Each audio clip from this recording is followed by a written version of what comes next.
ルールも目的も不明瞭な中、70億ものプレイヤーが好き勝手に手番を動かし、パラメーターもなくジャンルすら不明。こんなものただのクソゲー。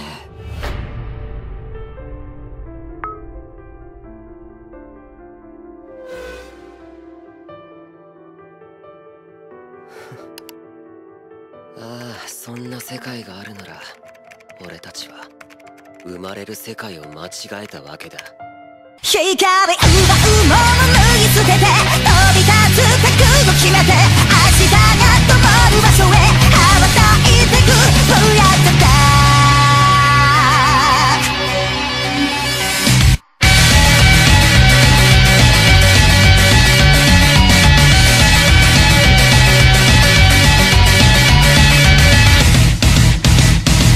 糸口は一つじゃない、失えば取り戻す。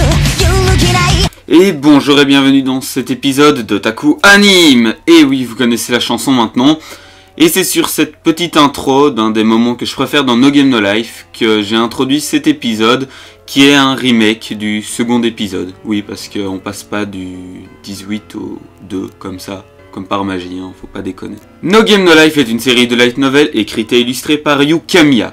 Elle est publiée par Media Factory et comporte 6 volumes depuis avril 2014. Et bien sûr, vous avez dû entendre parler de l'adaptation en animé du printemps 2014, puisque ça a été un des animés qui a fait le plus de bruit dans cette saison-là. Rien que ça. Tu m'oublierais pas, j'ai pas encore parlé dans cet épisode-ci. Ah oui, c'est vrai, je t'avais oublié, toi. Et qu'est-ce que tu veux? Rien, juste te faire perdre du temps. Sora et Shiro sont deux frères et sœurs inséparables, autant dans la réalité que dans les jeux vidéo. En équipe, leurs compétences individuelles les rendent invincibles. Sora a une intuition astucieuse et une perspicacité sans faille, tandis que Shiro possède une intelligence dépassant le génie. Dans le vrai monde, ce sont des reclus, des asociaux qui restent dans leur chambre toute la journée et qui en sortent jamais. Dans le monde du jeu vidéo, par contre, ils jouent ensemble et sont connus comme étant les Blancs. Enfin, les Blancs, c'est le surnom qu'on leur a donné parce qu'ils répondent jamais à la case pseudo. Les Blancs sont connus comme étant un groupe de joueurs invincibles qui remportent tous les jeux auxquels ils participent. Rien que ça. Un jour, après avoir battu un mystérieux adversaire lors d'une partie d'échecs en ligne, Sora et Shiro reçoivent une offre de leur adversaire, celle de renaître dans son monde. Sora et Shiro acceptent sa proposition et sont alors transportés dans un monde fantaisiste appelé Disboard, où tout est décidé par les jeux. Ils rencontrent alors le dieu de ce monde, Tête, qui était d'ailleurs leur ancien adversaire, et ensemble, Sora et Shiro commencent leur voyage pour conquérir le monde, défier Tête et obtenir son titre de divinité unique. C'est tout, tu t'arrêtes là, tu vas pas donner d'explications supplémentaires sur les races ou les règles du jeu? Elles se trouveront dans la description, donc si vous voulez en savoir un peu plus, allez voir dans la description. Voilà, allez voir dans la description, je pense que j'ai dit assez, allez voir dans la description, donc je vais arrêter de le répéter et allez voir dans la description.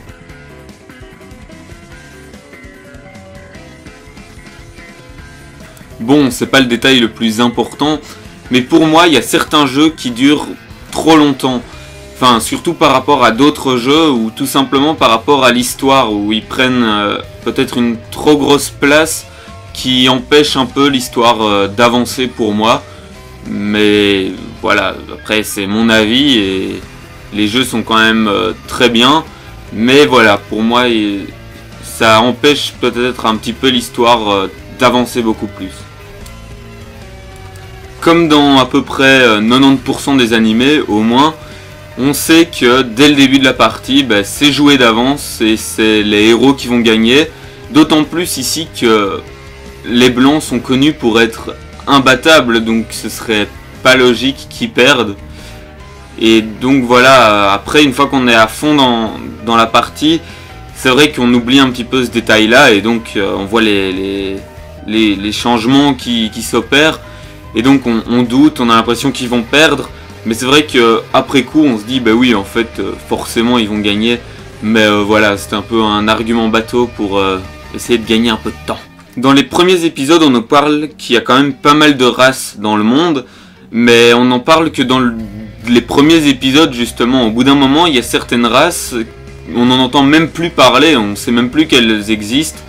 Et donc je trouve ça un peu dommage, même si je me doute que s'il y a une suite, on aura les autres races qui vont apparaître, mais c'est vrai que là, c'est vraiment développer au minimum toutes ces histoires de race, de concurrence, etc.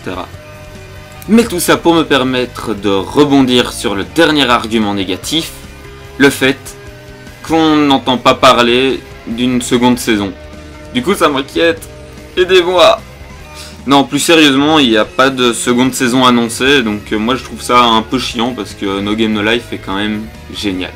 Eh ben oui, j'ai bien dit que c'était génial, parce que déjà, tout simplement, ça change des animés classiques où on a des bastons, où c'est le plus fort qui gagne, etc.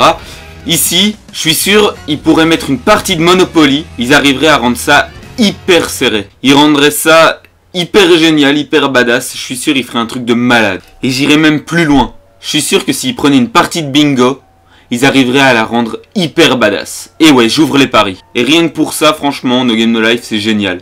Ils arrivent à mettre une intensité dans une partie de cartes, c'est ouf. Enfin, toutes ces conneries pour venir au fait que dans No Game No Life, chaque partie a un véritable enjeu.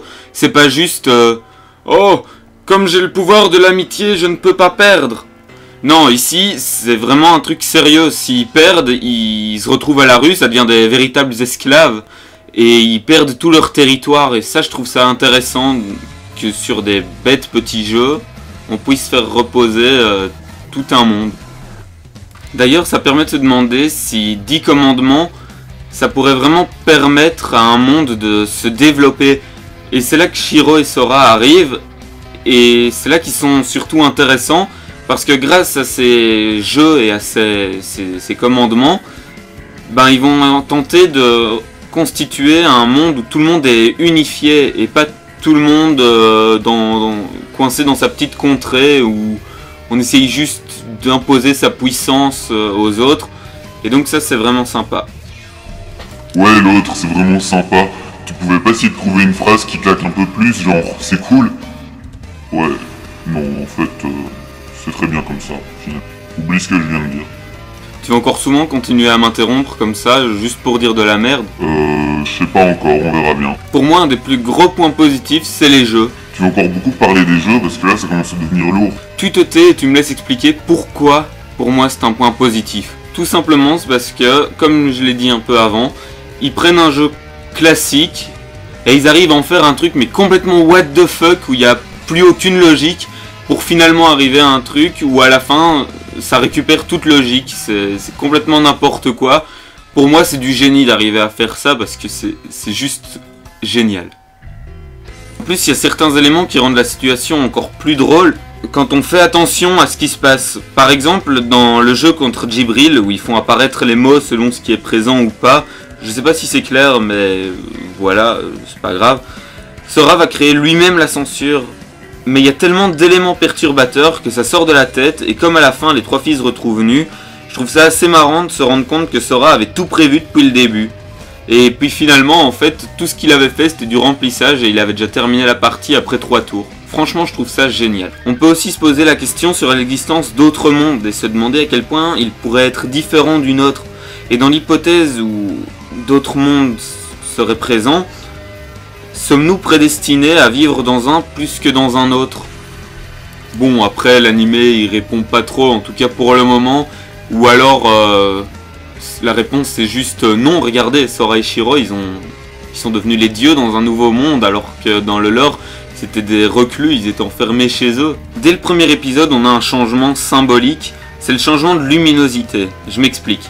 Au début, quand Sora et Shiro sont dans leur chambre, il fait très sombre et on voit pas grand chose, la seule lumière vient des écrans des ordinateurs, comme pour symboliser le fait qu'ils soient enfermés dans leur monde. Alors que dès qu'ils arrivent dans le monde de tête, là tout est beaucoup plus lumineux, même les scènes où on est dans le noir, on a beaucoup plus de lumière, on y voit beaucoup plus clair, comme pour symboliser la libération de Sora et Shiro, le fait qu'ils quittent leur grotte pour découvrir le monde qui les entoure. En parlant des graphismes, ils sont un peu perturbants au début, car comme je viens de le dire, c'est constamment lumineux et on a énormément de couleurs vives, du coup c'est un peu particulier, mais personnellement je trouve ça assez joli. Mais certains reprochent justement qu'il y a trop de couleurs vives, après c'est personnel, on aime ou on n'aime pas, mais ça change des animés plus classiques, et c'est pas plus mal pour ma part. C'est beau tout ce que tu dis aujourd'hui, ça me donne envie de pleurer. Je sais pas ce que t'as aujourd'hui, mais t'es vachement chiant. Ok, ça va, je te laisse terminer l'épisode. Merci. Bon, sinon au niveau des OST, j'ai rien remarqué de particulier sauf l'opening qui est une véritable merveille. C'est génial. Donc voilà, en conclusion, No Game No Life c'est vraiment une perle, c'est un de mes animés préférés et franchement, si vous l'avez pas encore vu, foncez parce que c'est que du bonheur. Bon voilà, l'épisode est terminé, j'espère qu'il vous aura plu. Si c'est le cas, aimez, commentez, partagez ou abonnez-vous. Vous connaissez la chanson de toute façon. Nous on vous dit à la prochaine. Mais t'es qui à la fin? Tu te ramènes dans mon épisode et tu fais tes commentaires de merde? Tu vas me répondre maintenant. Tu le sauras très bientôt. Allez, salut!